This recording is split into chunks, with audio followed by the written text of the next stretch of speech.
দলকানা আর দলাদলিতে ব্যস্ত কর্মীরাই মুক্ত গণমাধ্যমের প্রধান অন্তরায় বলে মন্তব্য করেছেন আইন উপদেষ্টা আসিফ নজরুল।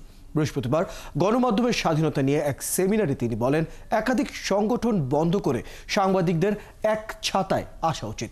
অনুষ্ঠানে প্রধান উপদেষ্টার প্রেস সচিব অভিযোগ করেন, এখন যে মব হচ্ছে তা আগের নেতিবাচক সাংবাদিকতার কারণেই হচ্ছে। আরো জানাচ্ছেন ইমতিয়াজ সানি।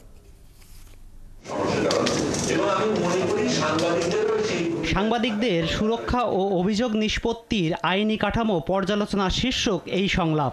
এতে অংশ নেন সাংবাদিক, রাজনীতিবিদ, বিশিষ্ট নাগরিক ও সরকারের প্রতিনিধিরা। আমাদের অনেকগুলি আইন হয়েছে, সাইবার সিকিউরিটি আইনের পরে ডিএসএ আসলো, তারপরে সিএসএ আসলো, এখন সিপিও রয়েছে। বাণিজ্যিক প্রাতিষ্ঠানিক এর মধ্যে থেকে আমরা সাংবাদিকতার প্রতিষ্ঠান করতে চাই। বাজে সাংবাদিকতার কারণে নির্বাচনে প্রভাব দেখা যায়। বিগত 3টি নির্বাচন অপসাংবাদিকতার কারণেই শেষ পর্যন্ত টিকে যায় বলেও মন্তব্য করেন বদিউল আলম মজুমদার। আবার প্রেস সচিব অভিযোগ করেন, এখনকার মব সংস্কৃতিতে অতীতের সাংবাদিকতার দায় রয়েছে। গণমাধ্যমে যে অরাজকতা হয়েছে এর প্রভাব কিন্তু নির্বাচনে পড়েছে এবং আমাদের গণতান্ত্রিক ব্যবস্থাকে ধ্বংস করার ব্যাপারে একটা বিরাট ভূমিকা রেখেছে।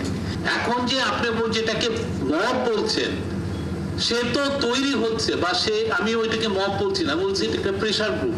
সে তৈরি হচ্ছে সেই আগের এই যে জার্নালিজমের ফেইলিউরের কারণে। সে কেন তৈরি হওয়ার গ্রাউন্ড তৈরি হচ্ছে? কারণ সে তো অ্যাফেক্টেড হয়েছে। সে তো সারা 15 বছরে তারে আপনার কোনো মিনিমাম সিভিল লিবার্টিজ আপনি রাখেন নাই।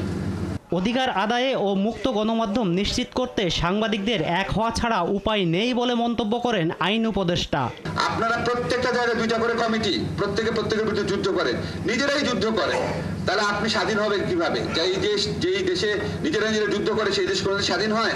আপনারা আগে এই যে সংস্কারের কথা বলেন, আপনারা এই সংস্কারটা আগে করেন, একটা ইউনিয়ন করেন।